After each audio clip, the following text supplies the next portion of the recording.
Ding, ding.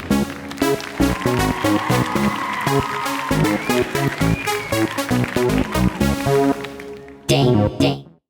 Hey guys, and welcome to my Grandmaster Groot guide, where you can be a tall tree, own games, and get all the women. Stick around because I got a lot of tips and tricks here that you probably haven't heard of before, and we're going to be pretty thorough but quick here to save you time, so let's get into it.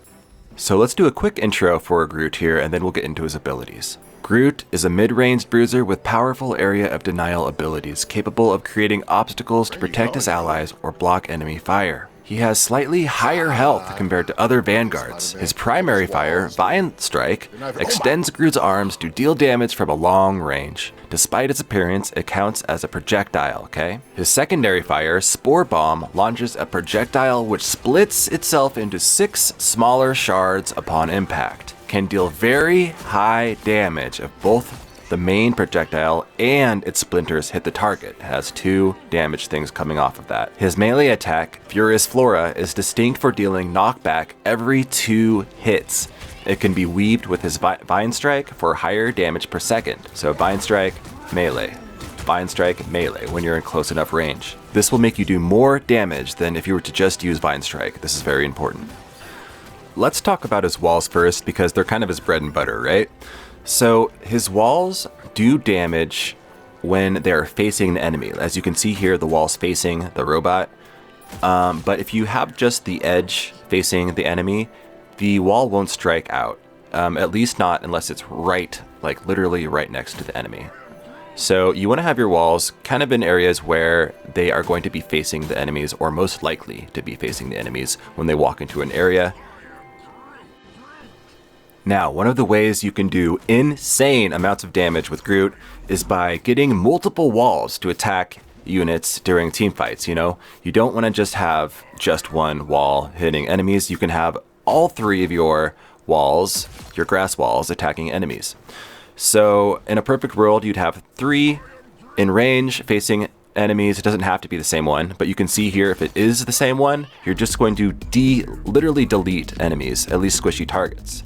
And with a combination of your Spore Bomb and your Vine Strike, and plus your walls are triggered by other allies' attacks, right? So if your wall's near an enemy and one of your allied Magnetos attacks an enemy in range of a wall, it will also trigger damage from your wall. So, I mean, you literally will do the most damage of any Vanguard on Groot if you get all this going for you. Just remember, they only do damage if they're facing an enemy. As you can see here, these walls aren't hitting. Okay, this next part is very important too. So Groot's Spore Bomb that he throws does damage initially when it first explodes, and then damage again because it sends out little shrapnels after the initial explosion that spread out and land kind of randomly around the target on the ground. You see that? And when those land, they do damage again to any target that it hits. So you can use this to proc your walls to do damage twice. You can get your walls to slap an enemy 2 times, one from the initial explosion of your Spore Bomb, and a second time if one of those little seedlings fall down and hit an enemy again.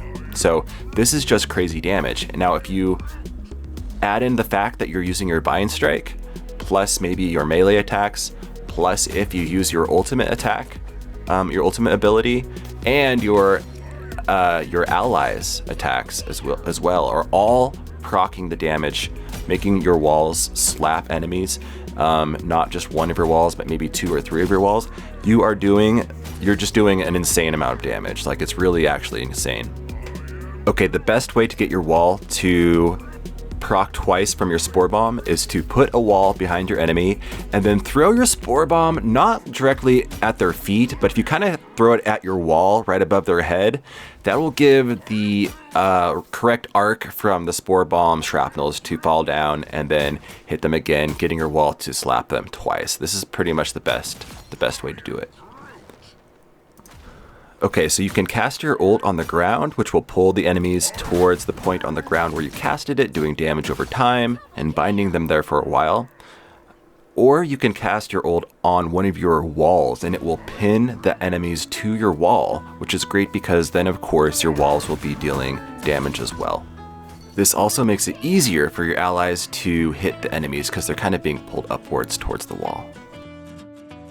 Alright guys, don't forget you can basically play Fortnite, the way you build your walls with Groot, and if you hold down the cast ability for his walls, you can cast 2 walls at the same time, considering you have 2 charges built up, okay? That will save you time in battles if you want to block off a path really quickly. You don't have to do 1 at a time, you can build 2 at a time.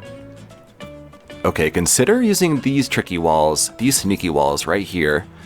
You know, they're kind of out of the line of sight from enemies, so they're not going to get immediately blown up. If enemies are focusing down your walls, you can use these and they're just going to slap enemies when they walk underneath them.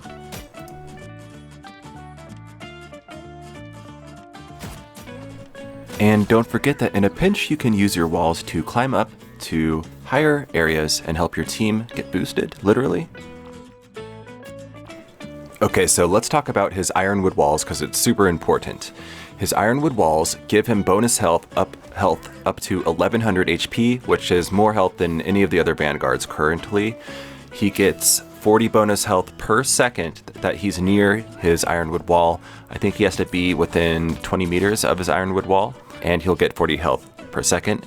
It cannot die though, so you want to put it in a place that enemies won't shoot it down.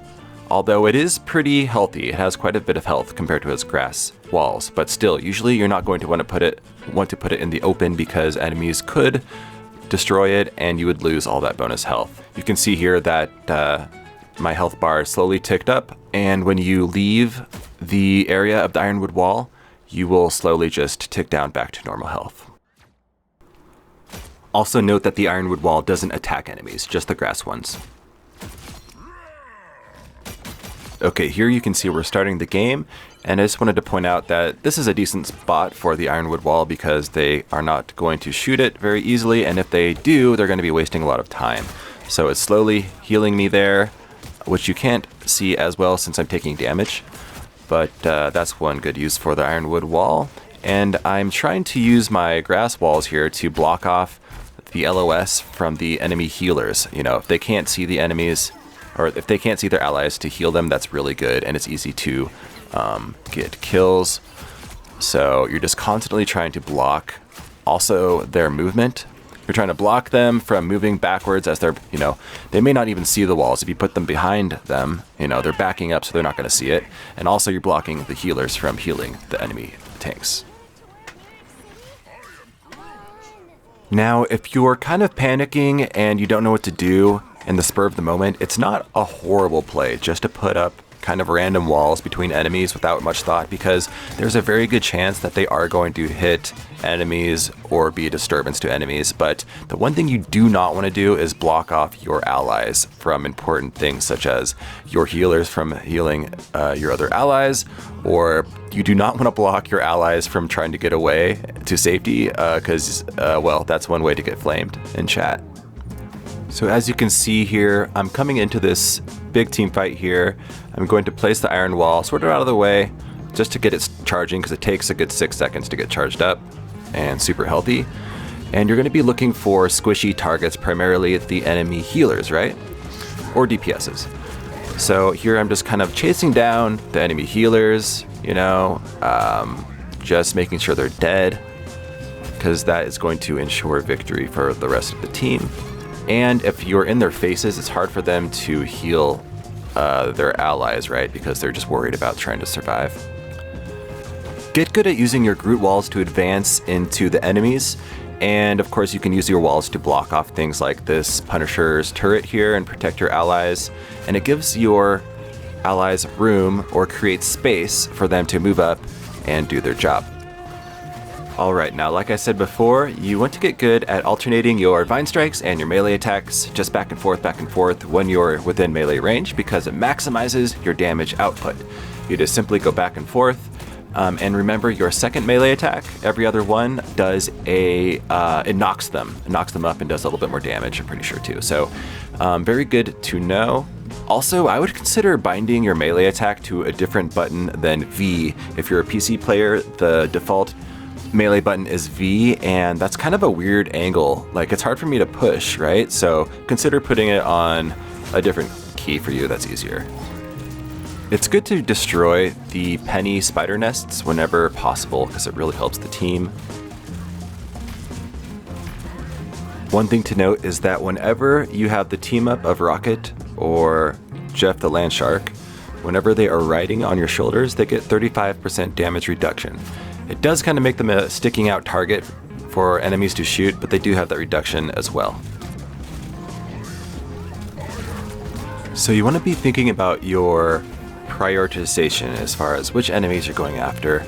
You know, again, it's typically going to be your squishies, usually your healers, since you can do a lot of damage if you hit them with your blast spore, if you hit them with one of your walls, plus you're landing your vine shots, they go down pretty easily, especially if you have any of your allies focusing them down too and they're out of position. Other than that, you want to just be pressing forward, using your walls. Get used to using your walls in different circumstances. Maybe you're using them defensively or using them offensively. Are you blocking the enemy healers? Are you protecting your ally, letting them get away without taking damage? All of these things are good to think about. It's usually good to be patient with your ult. You know, don't pop it on the first enemy you see. Wait until you see a good group of enemies and that also your team is in position to help you out and deal damage, because that's really the biggest thing. When you combo your Groot ult with another allied ult, such as an Iron Man ult or a a Squirrel Girl ult or a Magneto ult, when you combine those wombo combos, that's when you get the most value. Remember, your sole objective when you're playing a Vanguard is to focus on the objectives.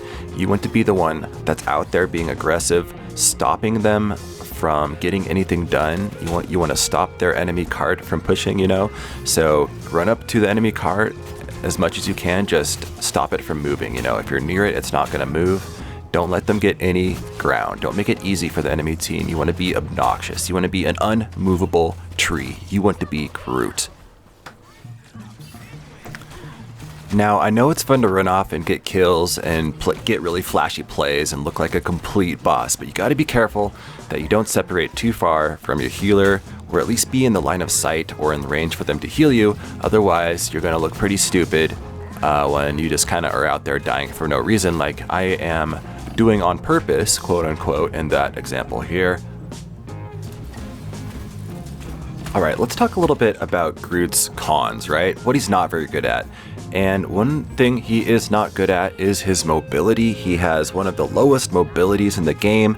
He just has no movement abilities, no dashes. Plus, on top of that, he's just really slow. He just walks like a slow tree. But he makes up for that in damage, localized damage. But he's not very good at hitting moving targets, and he's not very strong when he doesn't have any of his walls up, right? If all of his walls are down and on cooldown, he's pretty weak, and usually in those circumstances, you're just gonna play a little bit safer, a little bit back until they get charged up. And since he is so slow, he hurts more when he dies. You're more punished when you're dying because you're just having to spend more time walking back to the fight. So keep this in mind, stay safe, tell your healers to heal you, and just keep around them. Now, although not mandatory, I highly recommend that throughout all of your Groot games, over voice chat, the only thing you say is, in all seriousness, I am Groot. Say it just like from the belly and say nothing else, and also don't type anything else, okay? I think if you like really embody the hero and get into character, you're going to be playing your best, guys. This is just what you have to do, okay? And also be constantly spraying. Okay guys, last but not least, you need to know that Groot's walls can block lots of things, including enemies' abilities and ultimates, such as Jeff's ult, where he swallows people. If he doesn't have line of sight on the person he's trying to swallow, he can't. So if you put up a quick wall between a Jeff and your allies, you can save them from getting swallowed. Same goes for lots of other ults. And also his walls, if you put them over certain enemies' contraptions like Penny Parker's spider mine things, or Namor's little like octopus squid things, the walls will just immediately get rid of those and save your team a little bit of time from having to shoot them down. So yeah, keep this in consideration. Alright guys, I'm going to call it there for this guide, but the biggest takeaways that I want you to have are that Groot needs to have really great positioning because he has low mobility.